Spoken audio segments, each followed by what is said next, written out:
that trajectory, man. Sure. Hey, JP, I want to ask you about the zero ballot. Just to clarify, these are voters who chose to submit an empty ballot, meaning they voted for nobody, correct? And there are 3 of those that we know of at this point?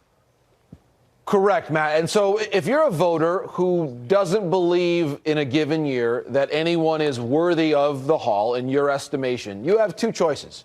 You can either not vote, which would not affect the threshold, or if you turn in the blank ballot, that counts as a submitted ballot and then therefore raises the number. You have to get 75% of all ballots returned, not all ballots sent out. So, again, if you're a voter that believes that no one is worthy in a particular year, you can either choose to affect the threshold that all candidates must meet by turning in a blank ballot or just not returning it at all. And certainly I do have an issue, Matt, with those that turn in the blank ballot because there are so many deserving candidates. In my estimation, I vote for 10 because I believe that there are many, many players on this ballot worthy of the hall. And certainly that just contributes to the very vast diversity of opinion on this issue. Well, I think each zero ballot merits an explanation, because if those 3 voters really truly felt like none of the players on the ballot deserved their Hall of Fame vote, that's their prerogative. If they're being lazy about it, that's another story. If they're trying to make some kind of a socio-political statement, that's another story. But I'm going to give them the benefit of the doubt and say maybe they just don't think those players are Hall of Fame players and they're small hall guys. By the way, Harold has a question for the Penguin. Have you ever made milkshakes out of snow? No, I don't think. Yeah. To your Penguin? Have you ever made milkshakes out of snow? Right. Okay. Yeah. You look like you have some Cuban restaurant in Cuba. Yeah. Yes, he has, and he has not visited the Cuban. No, okay. He has not visited the restaurant in Cuba. Hey, JP, let me let you wax poetic about something, because you're sitting out there, as you said, the veranda. I would just say I'm sitting outside because I really wouldn't know what that word was. But you're in the snow. You're at Cooperstown. It's January. It's cold. And here you are in a place that celebrates baseball and, you know, the highest honor that baseball has. So give me a little bit of play on that, because I know you can, and what that means to you. Bill, it's a great question. I'm glad you asked it, because I love coming here. I was here 3 times last year in January for the Hall of Fame announcement, and then I came back for the Hall of Fame Classic in May, which is a fantastic event, and then, of course, for the induction ceremony itself. And all 3 times of the year, I love being in this town here because it sets the stage, and you also get a sense and a feel, Bill, of what this place means and how much it means to you and your family. And when we were there actually yesterday working on our shows from the hall, a young family came up to me where a father and son were there, and they had taken some time away from school to have a really special visit as a family. And you get a sense for what this place means. And also, I'll say this, why it's important to have people coming in and be inducted to tell the story of the generations in which they play, but also, to be honest, Bill, and you know this, to help support this town that celebrates the game's history. I love history. Every inductee is not, and thank you, Harold, I agree. Every inductee is not perfect. But when you have an inductee at the Clark Sports Center, he or she helps to celebrate the legacy of the game and bring people to this incredible place and sustain and strengthen our collective appreciation of the history of the game. That's the point. That's what draws people to Main Street. That's what honestly keeps the businesses here growing and healthy, is that people do make this pilgrimage to Cooperstown. That's one of the reasons why I believe that having a number of inductees every summer is healthy, both to celebrate the history of the game and also to help support this town that means so much to the fabric of baseball. I truly believe that. I really, truly believe that. Way to go, JP. That's good stuff. That was a good 90 seconds on why this is an important day. There are a couple players, before we get to the news from last night, just touch on a couple guys here.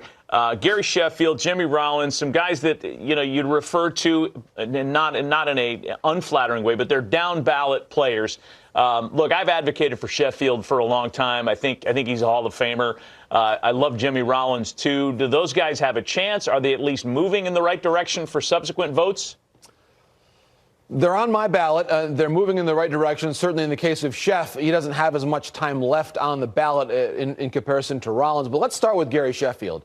500-plus home runs, one of the highest OPS pluses of his time. And we know anecdotally, and Bill can speak to what it was like to be playing the infield against Jeff during those years, it wasn't a lot of fun because this was one of the most dangerous hitters of our time. Now, obviously, he did acknowledge in a 2004 interview with our own Tom Verducci that he had unintentionally used the cream that had been supplied by Balco at that point in time. But I would point out, from Chef's standpoint, he was never suspended in the subsequent 5 years. He played 5 years in the game in which steroid testing and suspensions were part of the sport.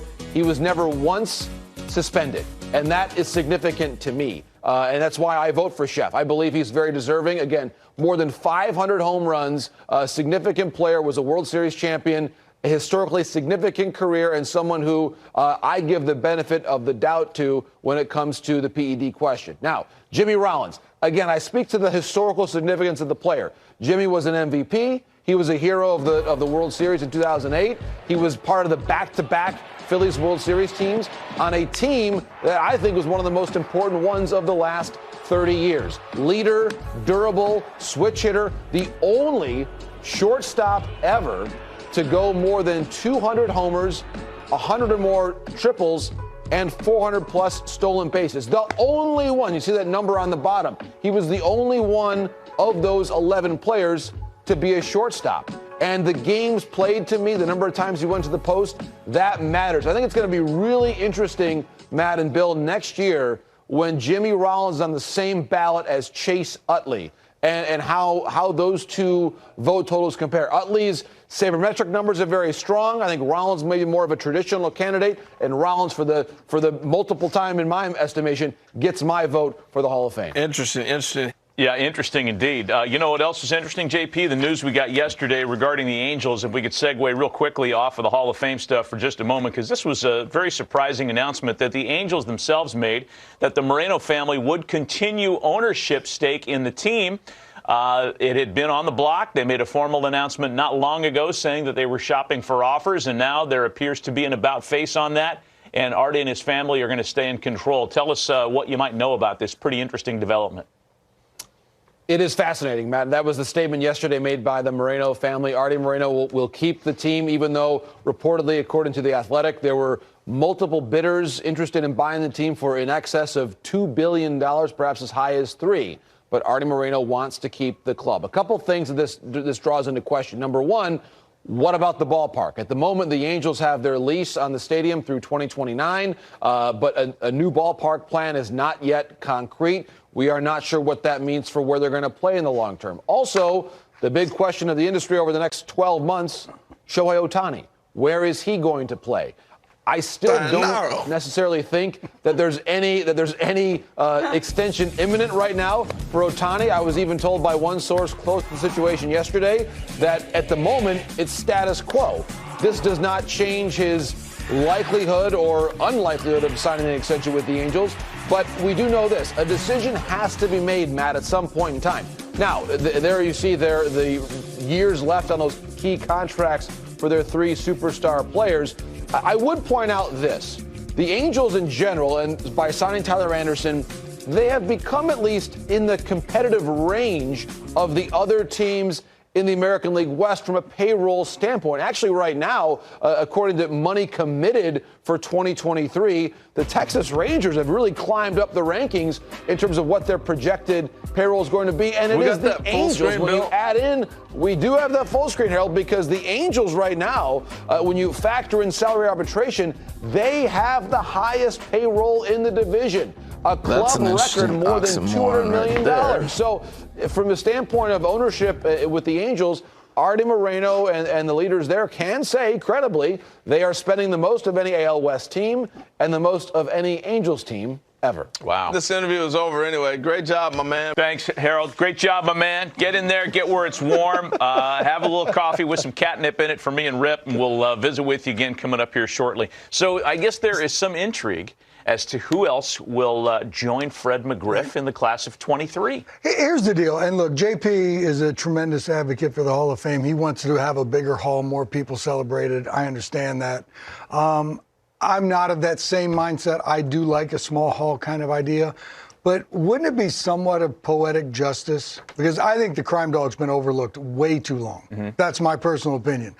I played against Fred McGriff. When that man stood in the batter's box, there was something different about him than most everybody else I faced. And that's the way a lot of times I base my judgment. His numbers, I think, are there. I think Fred McGriff's been slighted for a long time. So would it be a little bit of poetic justice is if Fred McGriff finally gets in and nobody else goes in, it's just his day? Yeah. I mean, I'm just saying. I never thought about it that way, but yeah, that does make some sense. I guess we'll find out here shortly because at 4 o'clock Eastern, that's when our coverage begins.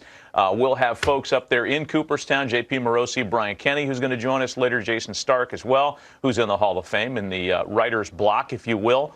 No pun intended. And the announcement at 6 p.m. Eastern. Until then, and Lauren Shahadi's going to be on that show as well. I brought a dress. How are you? Good morning. Are you double duty? Yes. Split double header? Yes. Wow. I usually sleep around 7:30, so I got to get off there quick.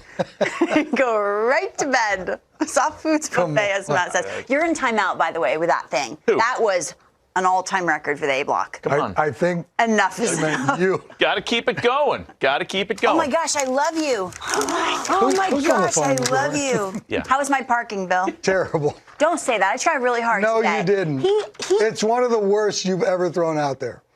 The wheels are bite your still tongue. turned. Did you own like a parking school? I mean, what makes you think? Just saying, they put lines on there for a reason. Whatever, sticks and stones. Hey, we're at the point in the winter a team has their fan fest, right? Their winter Yeah. tours. When you were the team, did you like Yeah. them? Right? Yeah. You greet the fans? Yeah. There's nothing better Why'd than you only ask him that? Because He did winter tours. He was Yes. a player. did you like it? Yes. They were a lot of fun. The caravans. We used to call Right? them. Yeah. Get to meet and greet all the fans and say hello. Load up the cargo bus and we There you all go. jam in there, go to a place. This year, what were you going to say? I was going to say fast food and cocktails tour. That's what it Ding. was. Love it. Yeah. This year, there is one common answer no matter what team you ask. Take a look. What was your favorite team to ever beat? Ooh.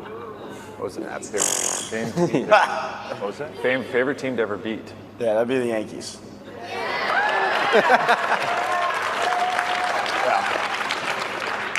So, Yeah, that's probably the answer for all of yeah, that's probably the answer for all of us. Gotta be, right? What team did you was the easiest to play this year? Ooh.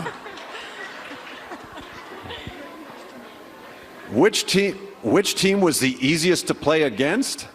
Oh boy. Oh, Vladdy wants to answer that? The Yankees. The Yankees. Hey Yankees, you can take your apology and your trophy. I've missed that one. Yeah, that's a good one. You've missed that one for a long time. Aaron Judge not worried about what anybody is saying. He's too busy hanging out with Jimmy Fallon. There was one teammate in particular that helped you with your decision. Is that Rizzo? Yeah, it was Anthony Rizzo. He played a big part. Not only are you guys friends, but your dogs are friends. Yeah.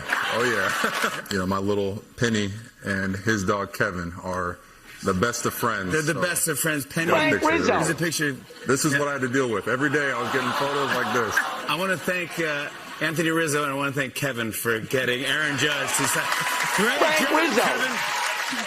That's your next job. That's his next job. Come on, Matt. I can never do it. Fallon is so talented, it's unbelievable. You would just be up there with that soundboard. You didn't have any You don't guests even need to deal guests. with. He doesn't, You right? just have that. You just have a conversation. That's it. I feel like as a guest, you're nervous because you have to be funny. Yeah, I think, I because would pee my Aaron pants. likes to be, I think he likes to convey that kind of Derek Jeter Yes. kind of stately presence Yes. where you don't give anybody much of anything. Can't do that on the show. And you smile and you stay safe, really stay between the I lines. still don't think he gave us a whole lot there. I mean, it's a picture of a couple dogs. But it didn't matter because Jimmy's so good. Yeah, I get it. Yeah. I just think a Judge with that tiny little dog. 2 voicemails. They're rolling in. Roll 'em. Hey, this is James from Moraga, California. Because whenever I turn on Hot Stove, I see George Clooney on the right, Jordana Brewster from Fast and Furious in the bandbox, and then the Italian guy that comes on that leads the league in information is a more sane Midwestern version of Gilbert Gottfried. Cheers. Oh, the late Gilbert Gottfried, who was brilliant, by the way. Who was the lady that you're accomplishing? She's from Fast and the Furious. That was good. Wait, George Clooney? Yeah, no. Just retire. He was being kind. Buy a house in Lake Como and get out of You see here. how she just deflected off of that when you threw it at her? I know, she does that. One more. Isn't it right just to call him directly? George Clooney, I don't know what I'm in if you have his number. One more voicemail. Good morning, Hot Stove, Glen, California. Hey, I'm watching the show. I miss Matt Veskers and Harold Reynolds, but the replacements are awesome. Bill Ripken is just top notch. Let me tell you, he's funny, no nonsense. But the other host, he is acting like a high school girl in love with Bill Ripken. He giggles, he laughs. It's refreshing to be able to watch the show, be informed, but, a little bit of silliness. I love the show. So Did he drop he's that talking on about Adnan. Adnan was giggly? He said he loves Bill Ripken, that he loves the show. He loves all of it. Well, Adnan's only human. I mean, if he actually... I'm just saying. I threw that out there and you couldn't even... Wow, did he just say that? Bill Ripken, you're a stud. Adnan. Everybody knows it. Here's how you contact the show. Let us know what you think of us. Be kind. Hashtag MLBN Hot Stove, 877-321-652. What are you waiting for? Adnan's got us.